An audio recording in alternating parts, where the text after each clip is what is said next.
All right, today we're going to talk about something a lot of men find, well, pretty tough to bring up, but it's absolutely crucial for their overall health. We're talking about sexual health. And as we're about to see, what's going on, or maybe what's not going on down there, can be one of the most important signals your body ever sends you. So let's just get into it. So let's just get this out of the way. Why is this so hard to talk about? For so many guys, there's just this massive stigma. If you bring it up with your friends, you're just bracing for a bunch of jokes, right? And the thought of talking about it with family or even a doctor, it can feel incredibly awkward and just exposing. But look, staying quiet has a real cost. There's a line from the research that just hits the nail on the head. Squeamishness is the enemy of health. It's so true. Just avoiding the conversation and kind of hoping the problem will magically fix itself, that's probably the single biggest barrier to actually getting well. And that's exactly why we're going to break that silence right here, right now. We're going to start with the facts about the #1 concern most guys have. Okay, so let's start with a little biology 101. An erection is actually this super complex process, right? Your brain sends a signal down your nervous system, which then tells the arteries to chill out and let blood rush into the penis. So, erectile dysfunction, or ED, is basically what happens when that whole sequence gets broken, either because the blood flow is blocked or the nerves are damaged. Now, you might be thinking, this is a rare thing, but it is way more common than people think.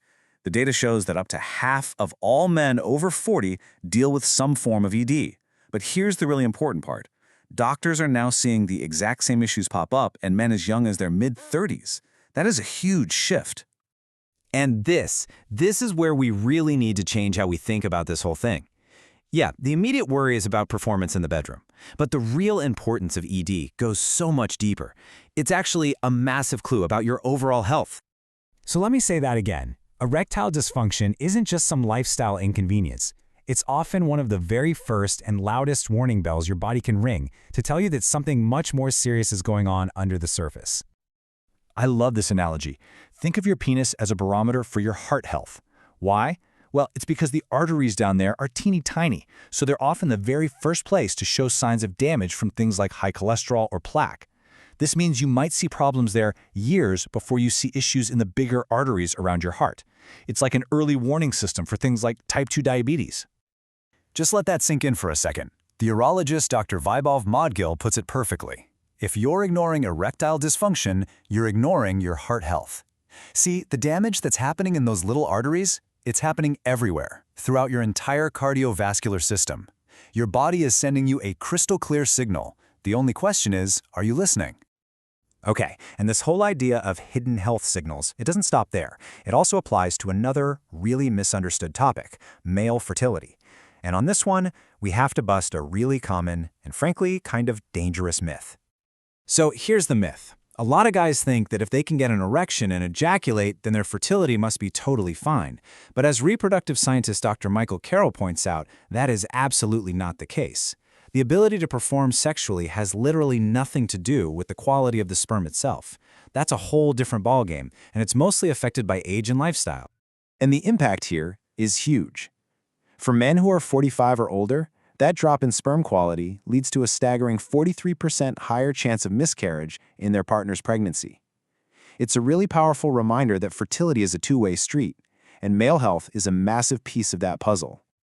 So, we've talked about the warning signs, ED, declining fertility. Now let's connect the dots back to the root causes, which, you guessed it, often come down to our day-to-day habits and lifestyle choices.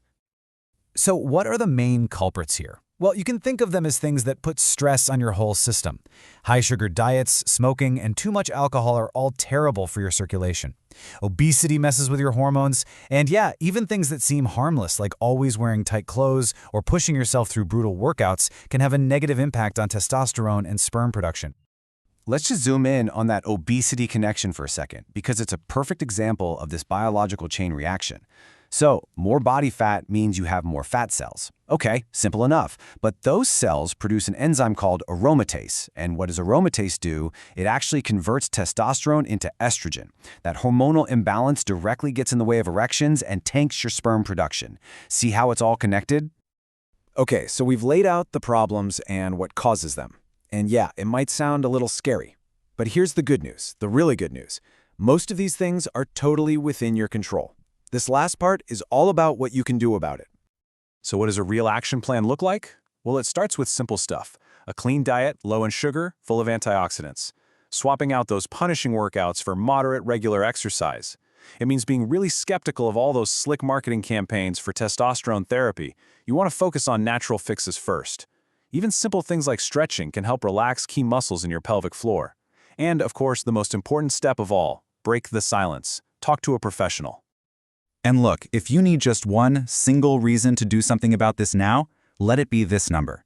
For sexual health problems that are caught early, the cure rate is an incredible 98%. This is not a life sentence. It is a solvable problem. The key is just acting sooner rather than later. So, we'll end on this thought. From your heart to your hormones, your body is talking to you, constantly. These issues are not just about sex. They are about your total health. The only question left is, are you ready to stop being squeamish and actually start listening?